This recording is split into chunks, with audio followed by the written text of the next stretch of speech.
This morning was the end of our outdoor cycling season for our adaptive sports program, and the team here has been working through the whole of the outdoor season through the summer months, and it culminated today with a metric century mile ride, which was 62 miles. This is our second annual Final Fuse, so we are here at the Soldier Recovery Unit. As part of the Soldier Recovery Unit, it's a medical unit, we actually have an adaptive sports program, and a part of that program, we have an adaptive cycling team.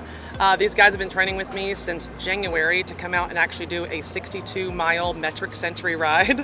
A lot of these guys have different kind of injuries and illnesses they're having to overcome, which is absolutely fantastic for them to actually get to come out and set goals for themselves and get to do something like as a team, like with their battle buddies. It really helps kind of help them through their recovery. A lot of times when they get here, they've been told like, no, you can't do this, no, you can't do this, and it's kind of our job while we're here to tell them like, yes, you can. So the adaptive sports program is where we take our soldiers, and instead of them just sitting and waiting on their appointments, we have different adaptive sports.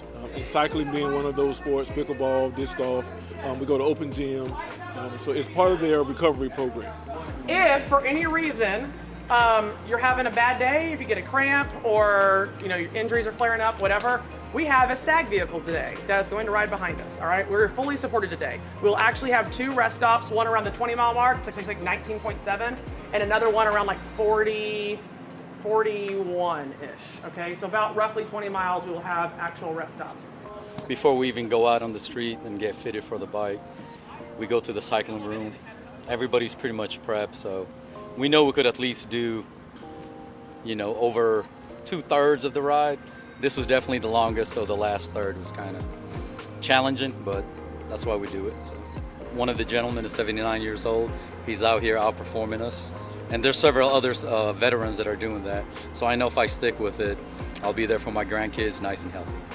I've been doing this for a long time. I have kind of picked up veterans along the way. Quite literally, sometimes out on the road, we'll be riding with them and they'll just kind of pull up to our group and be like, who are you guys? And I'll explain who we're at. They're like, well, how do I ride with you? I was like, oh yeah, come here on Tuesdays and Thursdays at this time. And they show up and they just don't leave. So, which is great. A lot of these guys have their own injuries and illnesses that they've also had to overcome, and they've used cycling as like a way to do that, as like a means of like therapeutic recovery. So it's really nice to have those veterans who have like been in those shoes for these active duty soldiers that are going through the same thing now to actually get to talk to and kind of like help navigate their recovery and like really the transition process that they're either transitioning back to active duty or in transitioning back to like maybe civilian life.